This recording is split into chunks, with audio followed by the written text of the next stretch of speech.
வேலுண்டு வினையில்லை, மயிலுண்டு பயமில்லை. ஆனால் பொறுமை வேணும். சமுதாய பிரச்சனைகளும் நமக்கான உடல் பிரச்சனைகளும் இந்த ஜென்மத்தில் வரத்தான் செய்யும்.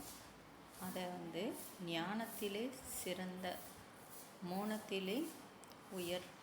ஞானத்திலே சிறந்த தமிழ்நாடு மற்றும் இந்திய நாட்டில் வாழ்ந்த மகான்கள், காந்தி மகான் கூட சத்தியாகிரகம் அப்படின்னு சொல்லக்கூடிய யோகாவில் நான் முதல் படியாக நினைக்கிறேன். சத்தியாகிரகம் இயமம்னு சொல்கிறோம். தன்னையும் பாதிச்சுக்காமல் மற்றவர்களையும் பாதிச்சுக்காமல் வாழும் வாழ்வியல் முறை.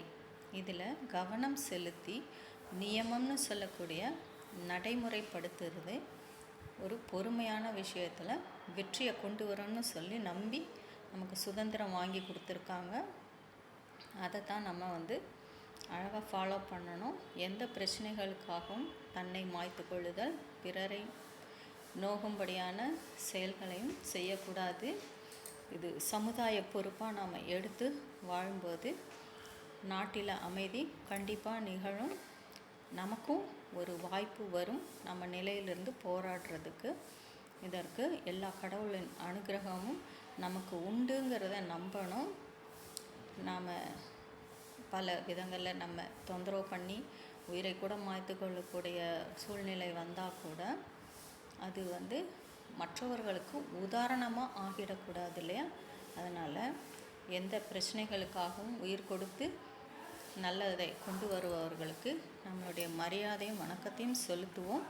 ஆனால் மற்றவர்களுக்கு இது உதாரணமாக இருக்கக்கூடாது. அவரவர்களுடைய தாய் தந்தையர் அனுமதியின்றி இந்த உயிர் உலகத்தை விட்டு போக முடியாது. ஏன்னா அவங்க பிரார்த்திச்சுக்கிட்டே இருப்பாங்க. அவங்களுக்கான மரியாதையை நாம் செலுத்துறது, நம்ம உடலை நம்ம கவனிச்சுக்கிறது சில யோக பயிற்சியின் மூலமாகவும் குருமார்களின் வழிநடத்துதலின் மூலமாக மட்டுமே வாழ்ந்து இந்த உலகத்தில் நாம் வெற்றியடைய வேண்டும். வாழ்த்துக்கள். டாக்டர் ஆரம்பம்.